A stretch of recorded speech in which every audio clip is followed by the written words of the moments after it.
ಪೂಜ್ಯಾಯ ರಾಘವೇಂದ್ರಾಯ ಸತ್ಯಧರ್ಮರತಾಯ ಚ ಭಜತಾಂ ಕಲ್ಪವೃಕ್ಷಾಯ ನಮತಾಂ ಕಾಮಧೇನುವೆ. ಓಂ ಶ್ರೀ ಗುರು ರಾಘವೇಂದ್ರಾಯ ನಮಃ. ರಾಯರ ಅನುಗ್ರಹ ಚಾನಲ್ಗೆ ಇನ್ನೂ ಸಬ್ಸ್ಕ್ರೈಬ್ ಮಾಡ್ಕೊಂಡಿಲ್ಲ ಅಂತ ಅಂದರೆ ಪ್ಲೀಸ್ ಸಬ್ಸ್ಕ್ರೈಬ್ ಮಾಡ್ಕೊಳ್ಳಿ. ಹಾಗೆ ವಿಡಿಯೋಗೊಂದು ಲೈಕ್ ಮಾಡಿ. ಈಗ ವಿಡಿಯೋನ ಮುಂದುವರ್ಸೋಣ ಬನ್ನಿ. ಇವತ್ತಿನ ವಿಡಿಯೋದಲ್ಲಿ ನಾವು ರಾಯರ ಮುಂದೆ ನಿಂತಾಗ, ರಾಯರ ಮಠಕ್ಕೆ ಹೋದಾಗ ನಾವು ರಾಯರ ಹತ್ರ ಏನನ್ನು ಕೇಳ್ಕೋಬೇಕು, ಯಾವ ರೀತಿ ಕೇಳ್ಕೋಬೇಕು ಅನ್ನೋದನ್ನು ನೋಡ್ಕೊಳ್ಳೋಣ. ಎಷ್ಟೊಂದೆಲ್ಲ ನಾನು ಸಂಕಲ್ಪ ಪೂಜೆ ಮಾಡೋದನ್ನು ಹೇಳ್ಕೊಟ್ಟಿದ್ದೀನಿ. ಆ ಸಂಕಲ್ಪ ಪೂಜೆಗಳು ಪರ್ಟಿಕ್ಯುಲರ್ ಆಗಿ ಇಂಥದ್ದೇ ಕೆಲಸಕ್ಕೆ ಅಂತೇಳಿ ನೀವು ಮಾಡಬೇಕಾಗತ್ತೆ. ಯಾವುದೋ ಒಂದು ಕೆಲಸ ನಿಮ್ಗೆ ಆಗ್ತಾ ಇರಲ್ಲ, ಆ ಕೆಲಸನ ಮನಸ್ಸಲ್ಲಿ ಇಟ್ಕೊಂಡು ಇವಾಗ ನಾನು ಸಂಕಲ್ಪ ವ್ರತಗಳು ಆಗಿರ್ಬೋದು, ಸೇವೆಗಳಾಗಿರ್ಬೋದು, ಏನು ಹೇಳ್ಕೊಟ್ಟಿದ್ದೀನಿ ಅದನ್ನು ಮಾಡ್ಬೋದು. ಈಗ ಕಾಮನ್ ಆಗಿ ನಾವು ರಾಯರ ಹತ್ರ ಹೋಗ್ತಾ ಇರ್ತೀವಲ್ವ, ಪ್ರತಿ ಗುರುವಾರ ಸಾಮಾನ್ಯ ಹೋಗ್ತೀವಿ. ಅಂಥ ಟೈಮಲ್ಲಿ ರಾಯರ ಹತ್ರ ನಾವು ಪ್ರತಿ ಸಲ ಹೋದಾಗ ನನ್ನ ಕಷ್ಟ ಹೀಗಿದೆ, ನನಗೆ ಈ ಥರ ಮಾಡಿ, ನನಗೆ ಇಷ್ಟು ದುಡ್ಡು ಬೇಕು, ನನಗೆ ನನ್ನ ಜೀವನ ಈ ಥರ ಸರಿ ಮಾಡಿ ಅಂತೇಳಿ ಪ್ರತಿ ಸಲ ಕೇಳಬಾರ್ದು. ನಾವು ಯಾವಾಗ ಸಂಕಲ್ಪ ಪೂಜೆ ಮಾಡ್ತಾ ಇರ್ತೀವಿ ಅಂಥ ಟೈಮಲ್ಲಿ ಅವ್ರಿಗೆ ಹೇಳಿರ್ತೀವಿ, ಆ ಸಂಕಲ್ಪ ಪೂಜೆ ಮುಗಿಯೋಷ್ಟರೊಳಗಡೆ ರಾಯರು ಮಾಡಿಕೊಡ್ತಾರೆ. ಇನ್ನು ಕಾಮನ್ ಆಗಿ ನಾವು ರಾಯರ ಮಠಕ್ಕೆ ಹೋಗ್ತಾ ಇದ್ದೀವಿ ಅಂತ ಅಂದಾಗ ಆ ರೀತಿಯೆಲ್ಲ ಪ್ರತಿ ಸಲ ಹೋದಾಗ ಕೇಳಬಾರ್ದು. ನಾವು ರಾಯರಿಗೆ ಪ್ರದಕ್ಷಿಣೆ ಹಾಕಬೇಕು, ನಮಸ್ಕಾರ ಸೇವೆ ಮಾಡಬೇಕು. ಹಾಗೆ ಬಂದು ನಿಂತ್ಕೊಂಡು ರಾಯರ ಹತ್ರ ನಾವು ಯಾವ ರೀತಿ ಕೇಳ್ಕೋಬೇಕು ಅಂತ ಅಂದರೆ, ತಂದೆ, ನಾನು, ನನ್ನ ಅಪ್ಪ ಅಮ್ಮ ಎಲ್ಲರನ್ನೂ ಕೂಡ ನಿಮ್ಮಲ್ಲೇ ನೋಡ್ತಾ ಇದ್ದೀನಿ, ನನಗೆ ಎಲ್ಲರೂ ಕೂಡ ನೀವೇನೇ.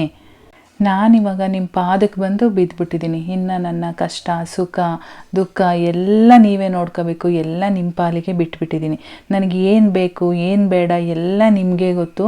ನೀವು ನನ್ನ ಜೊತೆ ಇರಿ, ನಿಂತ್ಕೊಳ್ಳಿ, ನನ್ನ ಜೊತೆ ಇದ್ದು ನನ್ನನ್ನು ಒಳ್ಳೆ ಮಾರ್ಗದಲ್ಲಿ ನನ್ನನ್ನು ಕರ್ಕೊಂಡೋಗಿ.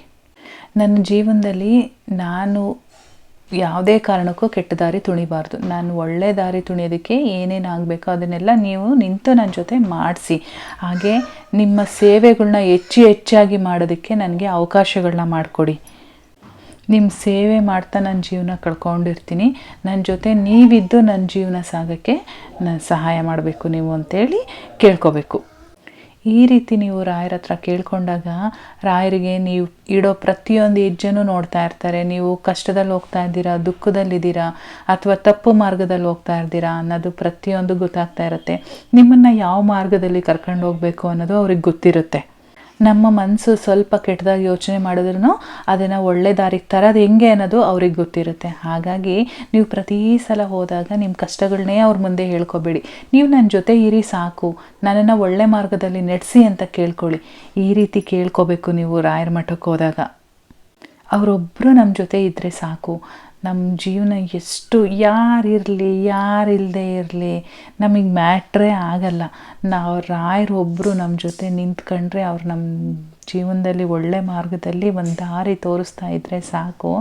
ನಿಮ್ಮನ್ನು ಯಾರಾದರೂ ಬಿಟ್ಟೋಗಿರಲಿ, ಯಾರಾದರೂ ದೂರ್ತಾ ಇರಲಿ, ಅದಕ್ಕೆಲ್ಲ ನೀವು ತಲೆನೇ ಕೆಡಿಸ್ಕೋಬೇಡಿ. ನನ್ನ ಜೊತೆ ರಾಯರಿದ್ದಾರಪ್ಪ ಅಷ್ಟೇ ಸಾಕು ಅಂತ ಒಂದು ಸಮಾಧಾನ ಮಾಡ್ಕೊಂಡು ನೀವು ಮುಂದೆ ಹೋಗ್ತಾ ಇರಿ. ಇನ್ನು ಮಿಕ್ಕಿದ್ದೆಲ್ಲನೂ ಅವರೇ ನೋಡ್ಕೋತಾರೆ.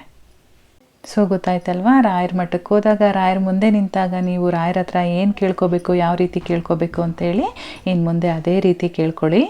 ನಾನು ಕೂಡ ಅದೇ ರೀತಿ ಕೇಳ್ಕೊಳೋದು. ನಾನು ಏನು ಮಾಡ್ತೀನೋ ಅದನ್ನೇ ನಾನು ನಿಮಗೂ ಕೂಡ ಹೇಳ್ತಾ ಇದ್ದೀನಿ. ಸೊ ಯಾರ್ಯಾರೆಲ್ಲ ರಾಯರ ಭಕ್ತರಿದ್ದೀರೋ ದಯವಿಟ್ಟು ವಿಡಿಯೋಗೊಂದು ಲೈಕ್ ಮಾಡಿ. ಹಾಗೆ ಓಂ ಶ್ರೀ ಗುರು ರಾಘವೇಂದ್ರಾಯ ನಮಃ ಅಂತೇಳಿ ಕಮೆಂಟ್ ಸೆಕ್ಷನ್ನಲ್ಲಿ ತಿಳಿಸಿ. ಜೊತೆಗೆ ಇನ್ನೂ ಸಬ್ಸ್ಕ್ರೈಬ್ ಮಾಡ್ಕೊಂಡಿಲ್ಲ ಅಂದರೆ ಸಬ್ಸ್ಕ್ರೈಬ್ ಮಾಡಿ. ನಿಮ್ಮ ರಾಯರ ಭಕ್ತರು ಫ್ರೆಂಡ್ಸಿಗೆಲ್ಲ ಈ ವಿಡಿಯೋನ ಶೇರ್ ಮಾಡಿ. ನಾನು ಮತ್ತೆ ಸಿಗ್ತೀನಿ ಮುಂದಿನ ವಿಡಿಯೋದಲ್ಲಿ. ಅಲ್ಲಿವರೆಗೂ ಧನ್ಯವಾದಗಳು.